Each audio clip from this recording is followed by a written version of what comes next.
Zapopan, Jalisco. Una tarde cualquiera, la luz cálida del atardecer se colaba por los ventanales del Blossom de Beauty Lounge, un salón de belleza decorado con flores artificiales y espejos dorados, donde cada rincón parecía diseñado para capturar la perfección estética. Sentada frente a un aro de luz, Valeria Márquez, 23 años, sonrisa impecable, ojos castaños vibrantes, ajustaba el encuadre de su celular. Era su rutina habitual: saludar, aplicar maquillaje, interactuar con sus más de 100,000 seguidores que la habían convertido en una sensación en TikTok y en Instagram. Influencer, empresaria, modelo de marcas, pero también, según sabríamos después, algo más. Aquel jueves, Valeria lucía un vestido coral que contrastaba con sus labios rosa mate. «Chicas, este es el delineador que no se corre ni con lágrimas», decía entre risas, sin saber que ese sería su último video. Su risa quedó congelada en el mismo instante en que un hombre con casco negro y chaqueta oscura cruzó la entrada principal del salón. En menos de 5 segundos, se escucharon 3 detonaciones. La cámara tembló, Valeria cayó, silencio y luego caos. El video transmitido en vivo ante miles de personas no tardó en viralizarse. Las redes sociales estallaron. Justicia para Valeria, asesinato en vivo.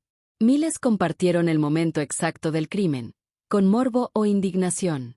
Algunos lo consideraron una tragedia aislada, otros una advertencia silenciosa.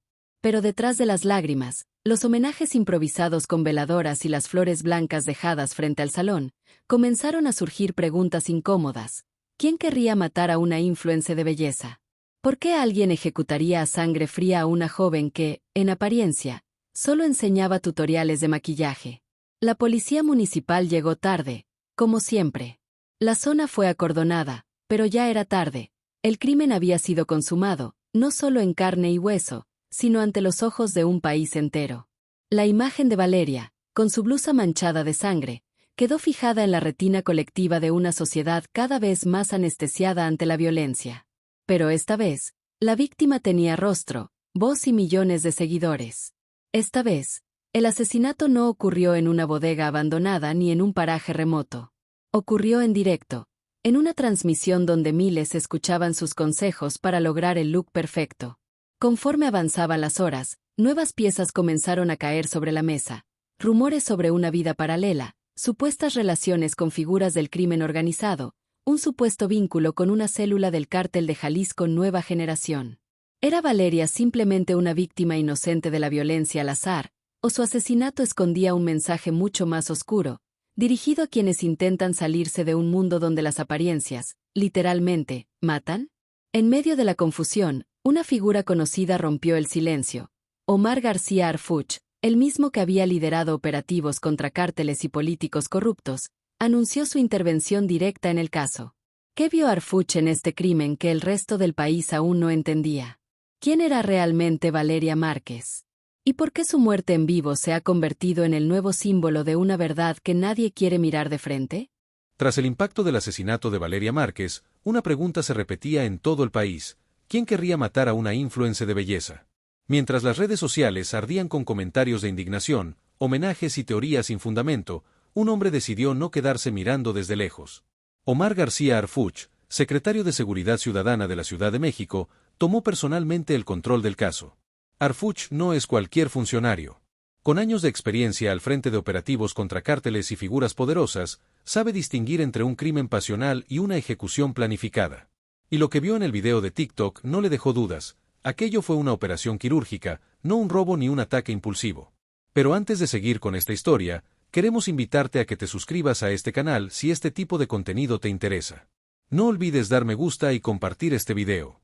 Es una forma sencilla pero poderosa de demostrar que este tipo de información es importante y debe conocerse. Además, si deseas apoyarnos económicamente para seguir produciendo contenido de calidad, puedes hacerlo fácilmente. Los enlaces están disponibles en la descripción de este mismo video. Con solo el valor de una taza de café al mes, ya estarás ayudándonos a seguir contando historias que el mundo debe conocer. Pero si prefieres, incluso un simple me gusta hará una gran diferencia. Gracias por tu apoyo. Ahora sí, continuemos. La doble vida de Valeria. Detrás de cada sonrisa viral, detrás de cada tutorial de maquillaje perfectamente iluminado, podía haber una historia que nadie imaginaba. Y en el caso de Valeria Márquez, esa historia era mucho más compleja de lo que cualquiera podría sospechar. Cuando Mar García Harfuch y su equipo comenzaron a revisar los registros financieros de Valeria, encontraron algo inusual: depósitos mensuales recurrentes por montos entre 120,000 y 150,000 pesos, provenientes de una empresa llamada Sunrise Investments S.A.D.C.B., registrada en Los Mochis, Sinaloa. A simple vista, parecía una firma dedicada a consultoría financiera y marketing digital.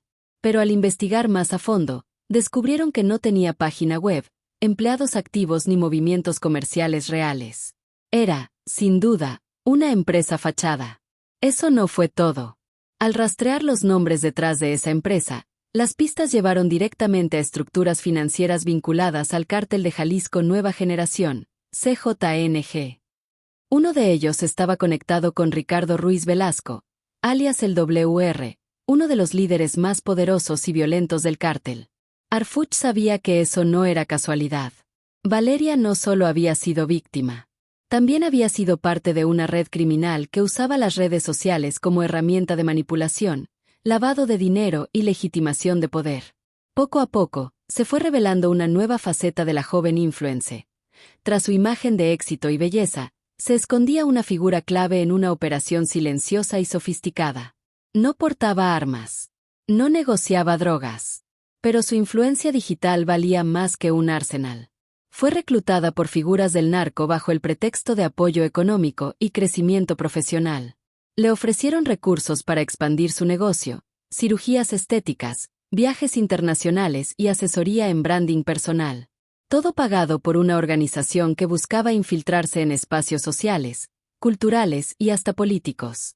Valeria se convirtió en una especie de interfase humana entre dos mundos, el legal y el ilegal. Asistía a eventos empresariales, galas benéficas y encuentros sociales donde se tejían acuerdos ocultos. Usaba su popularidad para proyectar una imagen positiva de personajes oscuros, promoviendo mensajes subliminales que blanqueaban la presencia del crimen organizado en la sociedad.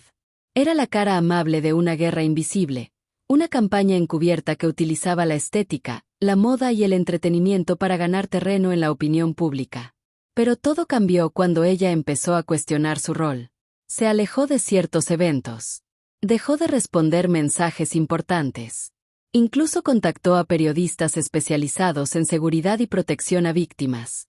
Algo dentro de ella había cambiado. Intentó salirse del juego. Y en ese mundo, abandonar no es una opción. La ruptura de Valeria con el WR y su condena. Lo que comenzó como una alianza funcional, un acuerdo tácito entre poder y belleza, terminó convirtiéndose en una historia de pasión, manipulación y muerte. Valeria Márquez no solo fue una influencer usada por el Cártel de Jalisco Nueva Generación, CJNG. También fue una mujer enamorada. O eso creyó. Detrás de la fachada de tutoriales de maquillaje y fotos perfectas, Valeria mantuvo una relación secreta con uno de los hombres más peligrosos de México, Ricardo Ruiz Velasco, alias el WR o el WR, uno de los líderes más violentos y enigmáticos del CJNG. Al principio, todo parecía parte de un intercambio logístico. Él financiaba, ella generaba influencia. Pero conforme pasaron los meses, el tono de sus mensajes cambió. Aparecieron frases íntimas, apodos cariñosos, confesiones nocturnas. Ella le escribía: «Tus palabras me dan fuerzas incluso cuando no estás». Él le respondía: «Eres mi joya escondida». Pero para el WR, joya también significaba propiedad. Y nadie abandona algo que se cree suyo sin consecuencias. Según revelaron mensajes extraídos del teléfono de Valeria tras una orden judicial federal, su relación con el WR empezó a deteriorarse a mediados de 2023. Ella notó que le vigilaban cada movimiento. Una aplicación de rastreo instalada sin su consentimiento en su celular le permitía a él conocer su ubicación en tiempo real. No era protección. Era control. En las semanas previas a su asesinato, Valeria mostró cambios drásticos en su comportamiento en línea.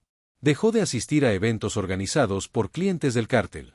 Evitó subir fotos con geolocalización. En su última historia de Instagram, escribió: «Nunca es tarde para dejar de ser lo que otros quieren que seas». Fue una declaración silenciosa de ruptura. Pero el WR ya lo sabía. 4 días antes del crimen, el 9 de mayo a las 22:44 horas, Valeria recibió un mensaje desde un número encriptado. Según investigaciones de la Fiscalía General de la República, FGR, ese número pertenecía a uno de los teléfonos satelitales del WR. El mensaje decía: ¿crees que puedes borrarme de tu vida como borras un filtro? Tú no decides cuándo termina esta historia. Yo sí. Fue entonces cuando Valeria tomó decisiones desesperadas. El 10 de mayo, transfirió 15,000 pesos a una cuenta desconocida bajo el concepto de donativo. La cuenta fue rastreada hasta una ONG encubierta que colaboraba con un periodista especializado en violencia de género y crimen organizado. Era un primer intento de buscar ayuda. El 11, pidió una cita bajo identidad falsa en una oficina alterna de la Comisión Ejecutiva de Atención a Víctimas en Guadalajara. Quería saber cómo entrar al programa de protección a testigos. Pero no volvió. Algo la detuvo. El 12, según testimonios de empleados del Salón Blossom Beauty Lounge, discutió por teléfono en voz baja durante más de 20 minutos. Estaba nerviosa, agitada, como si supiera que el tiempo se estaba acabando. Y así fue. El 13 de mayo, a las 20:17 horas, mientras grababa un video en vivo enseñando un delineador que prometía no correrse ni con lágrimas, recibió 3 disparos. La imagen quedó grabada para siempre. Su sonrisa congelada. Sus manos temblorosas. El celular cayendo al suelo. Miles de personas viendo su muerte en directo. Pero para Omar García Harfuch, aquello no fue un castigo por traición. Fue un mensaje. Un aviso dirigido a todos aquellos que piensan que pueden salirse de ese mundo. Red de complicidades, influencers, políticos y empresarios. Conforme avanzaba la investigación, una red oscura comenzó a revelarse ante los ojos de Omar García Harfuch y su equipo. Lo que parecía un caso aislado, el asesinato en vivo de una influencer de belleza, se transformó en una historia mucho más amplia. Valeria Márquez no solo había sido usada por el Cártel de Jalisco Nueva Generación, CJNG. También había estado involucrada, consciente o inconscientemente, en una estructura criminal mucho más compleja. Una estructura que no operaba solo con armas y drogas, sino con redes sociales, eventos empresariales y alianzas políticas que se disfrazaban de normalidad.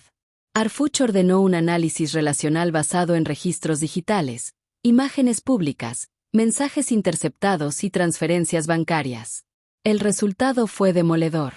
Se encontraron 43 nodos principales conectados directamente con Valeria, y más de 130 vínculos secundarios que extendían la red hacia figuras de alto impacto. Valeria no era solo una influencer. Había sido una interfase humana entre el crimen organizado y el México legal. Un puente invisible entre dos mundos aparentemente opuestos. El mundo del narcotráfico.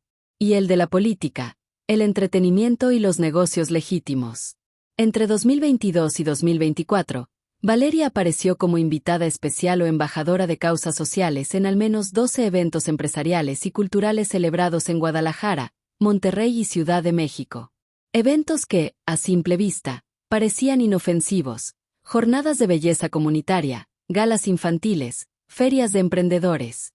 Pero que, tras una investigación profunda, resultaron ser escenarios clave para acuerdos ilegales.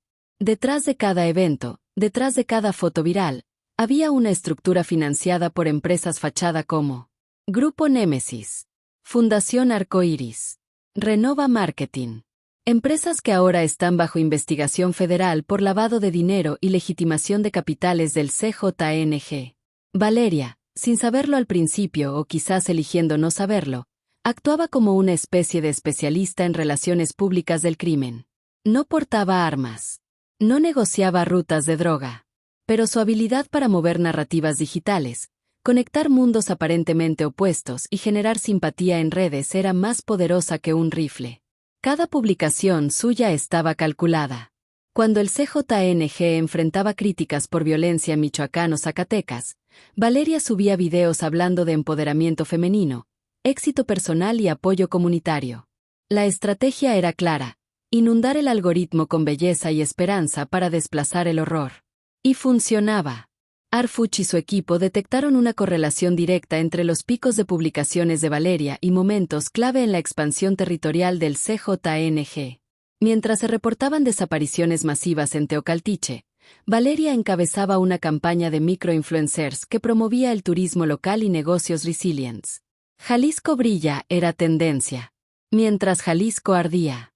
En chats filtrados por inteligencia federal, Se leía como operadores del cártel comentaban su eficiencia digital. La llamaban la sirena de humo. Su imagen distraía mientras las tropas del narco avanzaban. Pero lo más alarmante llegó con los vínculos personales. Arfuch descubrió que Valeria mantenía contacto frecuente con 2 diputados locales, un regidor del PRI en Tepic, y al menos un empresario del ramo hotelero en Cancún, vinculado a una red de lavado a través de complejos turísticos. Ella no cerraba tratos, pero su sola presencia avalaba. Y en México, una imagen viral puede ser más valiosa que un contrato notariado. Asistía a cenas privadas donde empresarios respetables se sentaban con emisarios del narco. Se tomaban selfies. Compartían historias. Todo era glamour en público. En privado, la expansión criminal se legitimaba. Valeria no era la única. Pero sí era la mejor. Porque dominaba el lenguaje de las audiencias jóvenes. Porque sabía construir un personaje adorable, aspiracional e inofensivo. Porque era la encarnación perfecta de una nueva arma del narco, la seducción social. Para Arfuch, aquello era una señal de alarma inédita. El CJNG ya no solo corrompía instituciones. Ahora estaba colonizando el alma digital del país. Y lo hacía sin disparar una sola bala. Usando belleza, likes, contenido aspiracional. Valeria Márquez había sido víctima, herramienta y símbolo. Pero su rol, aunque disfrazado de tutorial de maquillaje, fue esencial para una estructura criminal que entendió antes que nadie que el control del territorio ya no solo se gana con armas, sino con algoritmos. La muerte de Valeria Márquez no solo sacudió al país por la violencia extrema y el impacto mediático de su asesinato en vivo. Fue también el detonante de una operación federal sin precedentes que puso a descubierto redes de corrupción, complicidades institucionales y un nuevo modelo de infiltración del crimen organizado en el tejido digital de México. Omar García Arfuch, tras meses de investigación minuciosa, presentó ante el Consejo de Seguridad Nacional un informe de más de 300 páginas titulado Informe Especial, el caso Valeria Márquez y la infiltración del CJNG en estructuras sociales y políticas. Durante 41 minutos, Arfuch detalló cómo Valeria fue reclutada, manipulada y finalmente asesinada por el Cártel de Jalisco Nueva Generación, CJNG. Pero lo más impactante no fue solo revelar su papel como herramienta de propaganda encubierta. Fue exponer con nombres, fechas y pruebas cómo esa influencia criminal se extendía hacia sectores insospechados, políticos, empresarios y hasta altos funcionarios públicos. Se proyectaron fragmentos del diario digital de Valeria, audios interceptados, mapas de conexiones financieras entre empresas fachada y capturas de mensajes con emisarios del narco. Y en la pantalla apareció una frase escrita por ella misma días antes de su muerte. No quiero que me recuerden como cómplice. Me usaron. Me mintieron. Ya no puedo más. Esa declaración marcó un antes y un después. La operación federal coordinada en 12 estados. Menos de 24 horas después de la conferencia de prensa, se lanzó una macrooperación federal coordinada en 12 estados del país, con apoyo de la Sedena, la Marina, la Guardia Nacional y unidades especializadas de inteligencia. Los resultados fueron contundentes. En Jalisco, fue detenido un fiscal auxiliar acusado de ocultar deliberadamente el peritaje forense. En Quintana Roo, cayó un empresario hotelero vinculado al lavado de dinero a través de complejos turísticos. En Nayarit, un exdiputado fue arrestado al salir de una reunión privada. En total, se ejecutaron 42 órdenes de aprehensión, incluyendo a 3 exfuncionarios federales, 2 alcaldes en funciones, 5 operadores financieros ligados al CJNG. El mensaje era claro, el Estado mexicano no solo estaba tomando cartas en el asunto, estaba golpeando desde adentro. Reacción social, shock, rabia y traición. Las redes sociales colapsaron. Lo que había comenzado como condolencia y homenajes virtuales se transformó en indignación colectiva. Videos antiguos de Valeria, donde hablaba de éxito personal y superación, comenzaron a recibir comentarios como: ¿cuánto de eso fue verdad? Nos engañaron a todos. Inocente o cómplice, igual le fallamos. El hashtag almohadilla no solo una influencer se convirtió en tendencia global. Arfuch, en su conferencia, lo dejó claro sin ambigüedades. Valeria Márquez fue usada, sí, pero también fue cómplice en algún tramo del camino. Y cuando quiso salir, fue eliminada. Esta es la ecuación del crimen organizado moderno: poder, imagen y silencio comprado. Nosotros venimos a romper esa ecuación. Reformas educativas y legales. En menos de un mes del asesinato, El caso Valeria Márquez ya no era solo un crimen aislado. Había pasado a ser un símbolo nacional de una nueva forma de manipulación social y encubrimiento criminal. Algunas de las reformas y cambios más significativos incluyeron: creación de la Unidad de Verificación de Influencia Pública, UVIP, un organismo autónomo encargado de auditar flujos financieros, patrocinios y movimientos fiscales de creadores de contenido con más de 100.000 seguidores. Integración del caso en planes educativos. La Secretaría de Educación Pública incluyó el caso Valeria Márquez como estudio obligatorio en programas de ética digital, comunicación y ciencias sociales en más de 200 instituciones de nivel medio superior. Transformación de su cuenta de Instagram. Su perfil, con más de 500.000 de seguidores, fue convertido en un archivo educativo interactivo. Cada publicación ahora incluye etiquetas explicativas, análisis de discurso y vínculos a los informes oficiales. Debate en el Senado sobre responsabilidad digital. Se discutió la necesidad de crear un código de conducta para influencers, similar al que rige a periodistas y servidores públicos, enfocado en transparencia y conflictos de interés. La cacería internacional continúa. Aunque Ricardo Ruiz Velasco, alias el WR, logró escapar cruzando la frontera sur por Chiapas con documentos falsos, su nombre ya figura en listas rojas de Interpol. Se presume que podría estar en Colombia, Panamá o incluso Serbia, donde el CJNG mantiene rutas de tráfico sintético. Por primera vez, México solicitó apoyo directo a Europol y al FBI para su localización y captura. La cacería está en marcha. Pero mientras el principal responsable sigue libre, la herida sigue abierta. El caso Aranza, escándalo paralelo. Mientras el país aún procesaba las revelaciones sobre Valeria Márquez y la infiltración del CJNG en estructuras sociales y políticas, otro caso estalló de forma inesperada, generando una nueva ola de indignación nacional. Todo comenzó una noche calurosa en Ciudad Victoria, Tamaulipas. Una camioneta blanca circulaba con movimientos erráticos por una de las avenidas principales. La policía local detuvo al conductor tras notar comportamiento sospechoso. Dentro del vehículo se encontraban 2 hombres. Uno de ellos era José Luis Aranza Aguilar, delegado del Instituto Mexicano del Seguro Social, IMSS, en Tamaulipas. Lo que parecía una revisión rutinaria tomó un giro dramático cuando los agentes se encontraron en el interior. Más de 3 millones de pesos en efectivo, en billetes de alta denominación. Y una pistola calibre 380 sin registro oficial. Las imágenes no tardaron en circular. En ellas se veía a Aranza esposado, con la cabeza baja, rodeado por elementos estatales. Las redes sociales explotaron. Noticieros locales y nacionales lo presentaron como un nuevo escándalo de corrupción en alto nivel. Pero entonces, algo inusual sucedió. Menos de 24 horas después, las autoridades emitieron un comunicado sorpresivo. No se encontró evidencia de delito.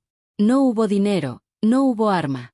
Según el gobierno estatal, todo había sido un malentendido. Aranza fue liberado sin cargos. La incredulidad se apoderó del país. ¿Cómo era posible que pruebas tan visibles y documentadas simplemente desaparecieran? ¿A dónde fueron a parar los millones de pesos? ¿Y el arma? Las versiones oficiales no coincidían con lo que miles de personas habían visto con sus propios ojos.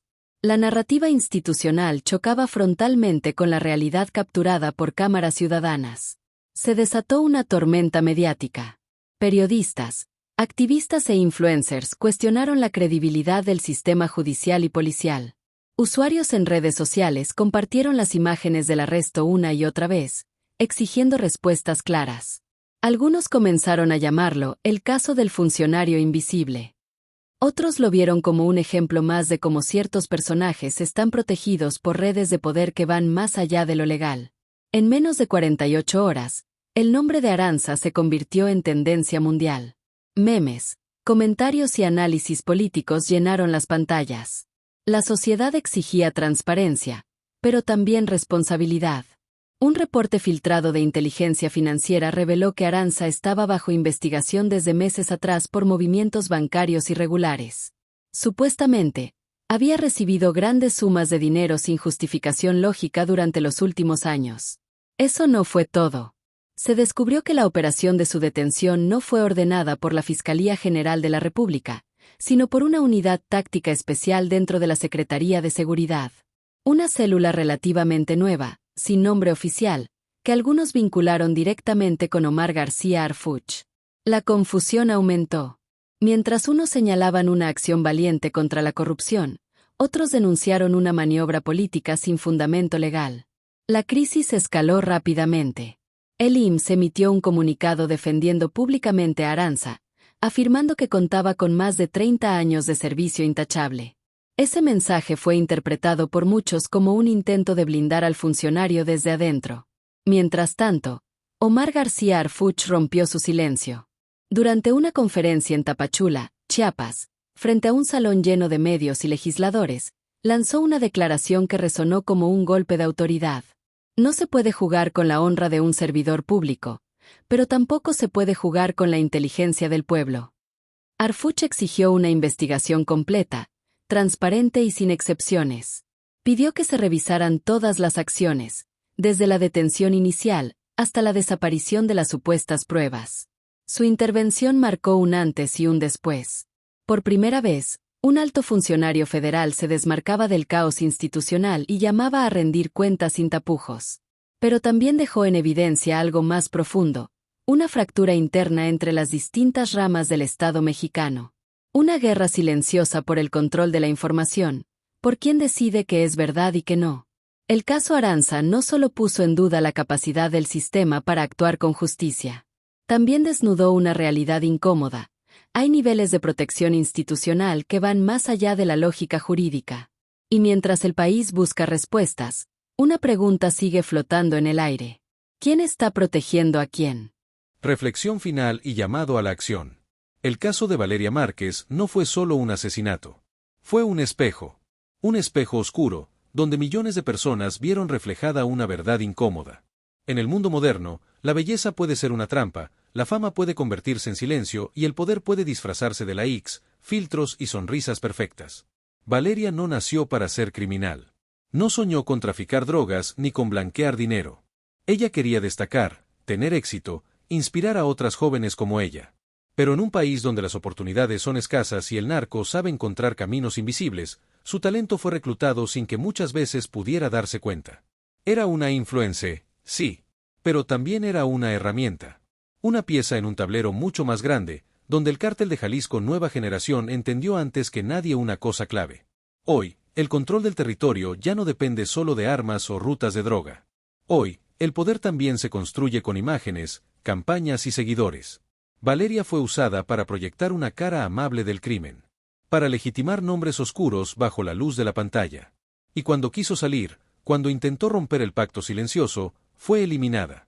Su muerte en vivo no solo fue un acto de violencia extrema. Fue un mensaje dirigido a todos aquellos que piensan que pueden abandonar ese mundo sin consecuencias. ¿Qué nos dice esto a nosotros, que navegamos cada día entre perfiles, historias y videos? Que hay que aprender a mirar más allá de la superficie. Que debemos preguntarnos quién está detrás de lo que vemos, quién financia lo que admiramos y qué intereses se mueven tras lo que compartimos. Porque en este nuevo tiempo, el crimen no siempre lleva pistola.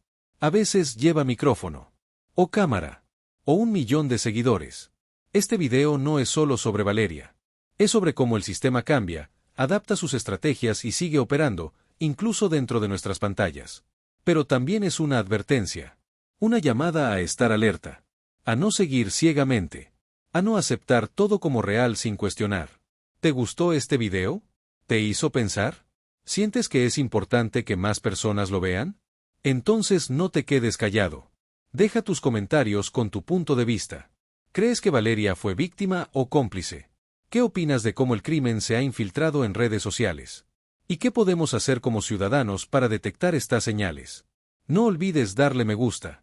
Ayúdanos a llegar a más personas compartiendo este contenido en tus redes. Porque en Noticias Mundo Viral CM, creemos que la información debe ser clara, honesta y útil para todos. Valeria no volverá. Pero su historia sí puede ayudar a evitar que otras jóvenes sigan el mismo camino. Gracias por ver. La justicia empieza con preguntas. Y tú ya estás haciendo la diferencia.